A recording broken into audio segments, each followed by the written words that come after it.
कि जोगी बाबा आपका ही हवे विकास हवे जोगी बाबा।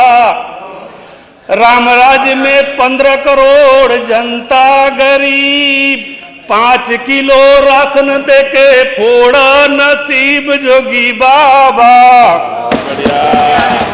शिक्षक नौजवान हमें परेशान, शिक्षक नौजवान हमें परेशान, रात भर सड़वन के हाके किसान जोगी बाबा।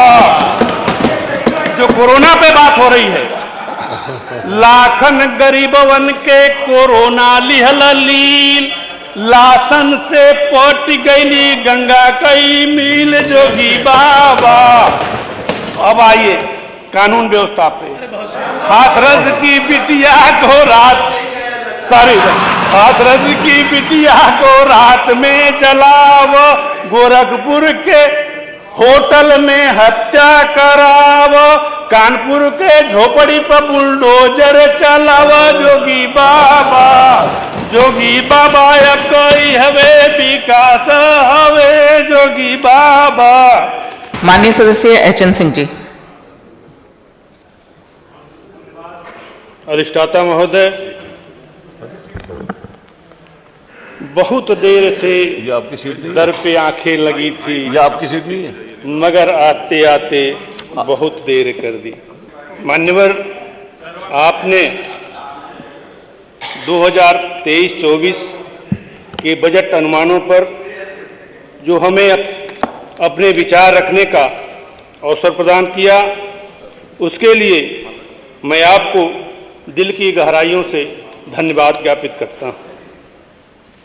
मान्यवर, सगड़ी आजमगढ़ की जनता ने अपना आशीर्वाद देकर मुझे सदन में पहली बार सदस्य बनने का जो सौभाग्य दिया है, अतः इस सदन के माध्यम से मैं सगड़ी की जनता को धन्यवाद देना चाहता हूं, जिन्होंने आज़ादी के बाद सगड़ी में हुए सारे चुनावों के रिकॉर्ड को ध्वस्त करते हुए सर्वाधिक मतों से ही नहीं अपितु सर्वाधिक अंतर से जीत दिलाकर भेजा। मान्यवर, ये हमारा नैतिक कर्तव्य भी बनता है कि जिन्होंने हमें भेजा है उनकी समस्याओं को मैं यहाँ उद्धृत करूँ। मान्यवर, हमारे विधानसभा में रौना पार चांदपट्टी बिलरियागंज जो रोड है वो इतना छत विछत है कि उसके लिए हम लोगों ने कई बार शासन को अवगत कराया, एस्टीमेट भी आया, लेकिन अभी तक उसका निर्माण नहीं हो पाया। मान्यवर, आजमगढ़ गोरखपुर को जोड़ने वाली 2 लेन जो हाजीपुर और गोला के बीच एक पुल का निर्माण हो रहा था, अभी 3-4 दिन पहले धनाभाव में वहां से सारे सामान ठेकेदार लेकर वापस चले गए। इसलिए मैं चाहता हूं कि धनाभाव में वो पुल जो नहीं बन पा रहा है उसको बनवाने की कृपा की जाए। मान्यवर, अराजी देवारा करखिया और हाजीपुर में 1984 से सारे रिकॉर्ड जो चकबंदी के थे सारे गायब हो गए हैं। वहाँ पे चकबंदी आज तक नहीं हो पाई। आपके माध्यम से मैं चाहता हूँ कि रिकॉर्ड को पुनः खोद करके किसी तरह चकबंदी कराई जाए। मान्यवर, महुला गढ़वर बांध की जो लंबाई करीब 20 किलोमीटर है, अभी अभी बाढ़ आई थी और पूरा बंधा जलमग्न हो गया था। शायद अगर एक दिन भी अगर पानी का लेवल बढ़ता तो करीब करीब पूरी जनता सगड़ी की जलमग्न हो जाती।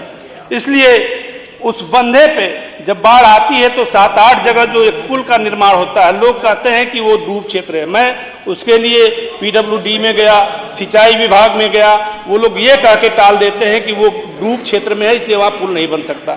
मान्यवर, जब नदी में पुल बन सकता है, वहाँ से जो 2 लेन की या 4 लेन की रोड जा रही है उस पर पुल बन सकता है, तो वहाँ पुल क्यों नहीं बन सकता। मान्यवर, महुला गढ़वर बांध की बाढ़ से अगर हमको परमानेंट निदान पाना है तो उसका उच्चीकरण, चौड़ीकरण और नदी के साइड से पिचिंग का कार्य भी आवश्यक है। मान्यवर, अभी हमारे ऊर्जा मंत्री जी सामने बैठे हुए हैं, रहने वाले मैं उन्हीं के जिले का हूं, मऊ का रहने वाला हूं। माननीय विधायक जी बैठे हैं, उनके यहाँ प्रैक्टिस करता हूं, बड़ौलगंज में सगड़ी से विधायक हूं। और आप का जो सबसे मधुर रिश्ता है, यानी आपकी ससुराल हमारे सगड़ी में है। आपको मैंने ट्रांसफार्मर के लिए 34 लिस्ट दी थी। मैं आपको धन्यवाद देना चाहूंगा कि आपने वो 34 लिस्ट भेज दी पूर्वांचल विद्युत खंड को, यानी वाराणसी में। वो लिस्ट हमारे पास भी आई, लेकिन जब मैं इसको पता करना चाहा कि ये ट्रांसफार्मर क्यों नहीं लग रहे हैं, तो वहां से जवाब आता है कि धनाभाव में नहीं लग पा रहे हैं।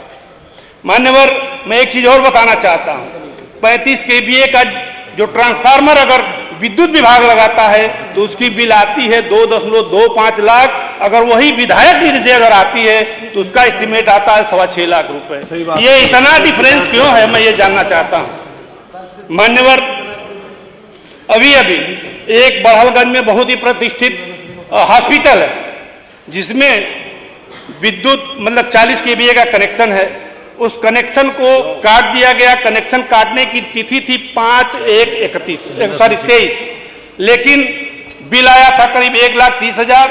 एक महीने का भी बकाया नहीं था, 30 थी, 25/1/23 को, लेकिन उसका कनेक्शन काट दिया गया 18 तारीख को। इतनी अनियमितताएं क्यों है मान्यवर? अब वो अस्पताल और किसी का नहीं, वो स्वयं मेरा है। अगर हमारे साथ ये घटना हो सकती है तो आम पब्लिक क्या कर सकती है? तो मान्यवर, समय बहुत हो चुका।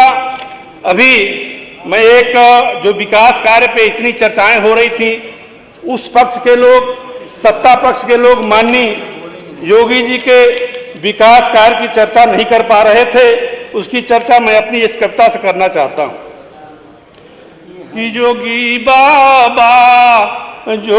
बाबा आपका ही हवे विकास हवे। जोगी बाबा राम राज्य में 15 करोड़ जनता गरीब, 5 किलो राशन देके फोड़ नसीब। जोगी बाबा शिक्षक नौजवान हमें परेशान, शिक्षक नौजवान हमें परेशान, रात भर सरवन के हाके किसान। जोगी बाबा, जो कोरोना पे बात हो रही है, लाखन गरीबवन के कोरोना लिहल लील, लासन से पट गईली गंगा कई मील। जोगी बाबा, अब आइए कानून व्यवस्था पे। हाथरस की बिटिया को हाथरस की बिटिया को रात में जलाव, गोरखपुर के होटल में हत्या कराव, कानपुर के झोपड़ी पर बुलडोजर चलाव। जोगी बाबा कोई हवे विकास हवे। जोगी बाबा, मैम थोड़ा सा इसलिए पहली बार बोल रहा हूँ, 4 सदन में पहली बार बोल रहा हूँ, तो थोड़ा सा समय हमें बढ़ा दीजिएगा। नहीं, बस आप आधे मिनट में कर लीजिए खत्म, 7 मिनट होने वाले हैं। मैम, इस बजट के बोलते हो पेज नंबर 1 पे अभी मैं एक बात कहना चाहूंगा कि अगर झूठ भी बोलना है तो इतने कॉन्फिडेंस से बोलो कि शर्म भी शर्म आ जाए, सब पे भी शर्म आ जाए। इसमें सारे देखिए, पेज नंबर 4 पे और पेज नंबर 17, पेज नंबर 4 और 17। माननीय सदस्य, आपके 7 मिनट हो गए, जल्दी कर लीजिए। आप अपने क्षेत्र का बता दीजिए, कोई प्रॉब्लम्स? क्षेत्र का बता दिया मैं। बस ठीक है, तो आप जल्दी समराइज कर दीजिए। गन्ना उत्पादक, मैम थोड़ा सा एक डॉक्टर होते के नाते, और आप भी एक डॉक्टर हैं, आप गायनेकोलॉजिस्ट हैं, मैं सर्जन, तो थोड़ा सा सर्जरी हमें करने दीजिए। आप आधा 1 मिनट बोल लीजिए फटाफट। अभी गन्ना उत्पादकता में 1,08,75 टन प्रति हेक्टेयर गन्ना का उत्पादन हो सकता है क्या, इस बजट में लिखा हुआ है। पेज नंबर 17 पे आइए, इसमें लिखा हुआ प्रदेश के विभिन्न 62 जनपदों में 21 नवीन राजकीय नलकूपों का निर्माण परियोजना नाबार्ड घोषित आगामी 2 वर्षों की परियोजना के समस्त कार्यों को पूर्ण करते हुए 1.05 हेक्टेयर सिंचित क्षमता के सृजन का लक्ष्य है, जिससे लगभग 1,03,000 कृषक परिवार लाभान्वित। तो ये बताइए, 1.05 हेक्टेयर में 1,03,000 कृषक लाभान्वित हो सकते हैं? इसलिए मैं इसको झूठ का पुलिंदा मान रहा हूं। बहुत दूसरी चीज, पढ़ लेंगे सब लोग, लेकिन अब आप थोड़ा बता सा मैं दीजिए, मेडिकल हाँ। पे आ जाते हैं। नहीं, पहले आप बजट 8 मिनट हो गए, आप बस आधे मिनट में कर लीजिए सर। बस बस आधा मिनट। पहले बजट सत्र में कुछ भाइयों ने हमें ज्ञान दिया था उज्ज्वला योजना पे। उज्ज्वला योजना पे बोला गया था कि इससे फेफड़े की टीबी में कमी आई है। तो भाई डॉक्टर होने के नाते मैं ये कह सकता हूं कि धुएं से फेफड़े के टीबी का रिस्क बढ़ सकता है, लेकिन टीबी नहीं हो सकती। टीबी माइकोबैक्टीरियम ट्यूबरकुलोसिस से होती है। दूसरा उदाहरण था कि स्वच्छता मिशन के तहत जो शौचालय बनाए गए हैं, पोलियो उन्मूलन में उसके सहायता मिली है।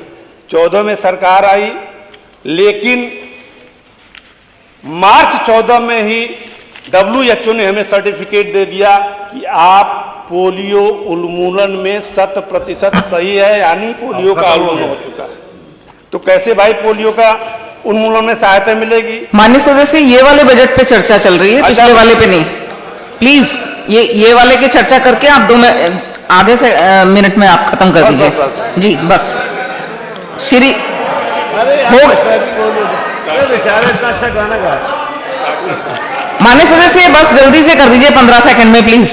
मैम एक इसमें एक पेज नंबर 8 पे ना वो पढ़ लेंगे ना, ये तो पढ़े सब पढ़े लिखे लोग हैं। पैरा नंबर 7 में राष्ट्रीय खाद्य सुरक्षा नियम के तहत 41.2 लाख मीट्रिक टन खाद्यान्न का निःशुल्क वितरण किया गया, जो इस पैरा नंबर 7 पे है। मैडम, 2014 नवंबर 2013 के एक भाषण का मैं उल्लेख करना चाहूंगा, जिसमें हमारे माननीय प्रधानमंत्री जी ने उद्बोधित किया था कि जब उस समय कांग्रेस की सत्ता थी और उसकी योजनाएं चल रही थी, तो एक शब्द कोट किया था, क्या ये अपने मामा के घर से लाए हैं क्या? तो मैं ये जानना चाहता हूं कि क्या ये खाद्यान्न कहां से आया है? अगर ये मुफ्त में दिया जा रहा है तो ये खाद्यान्न कहां से आया है? मैडम, पेज नंबर, माननीय सदस्य, अब आप प्लीज इसको फिनिश कर दीजिए, 10 मिनट हो गए, बहुत सारा समय हो गया। श्री रमेश सिंह जी, पेज नंबर, बस last Ramesh Singh ji, page number 13 पे पैरा नंबर 5 पे लिखा हुआ है, पूरे उत्तर प्रदेश की CSC और PSC पे 15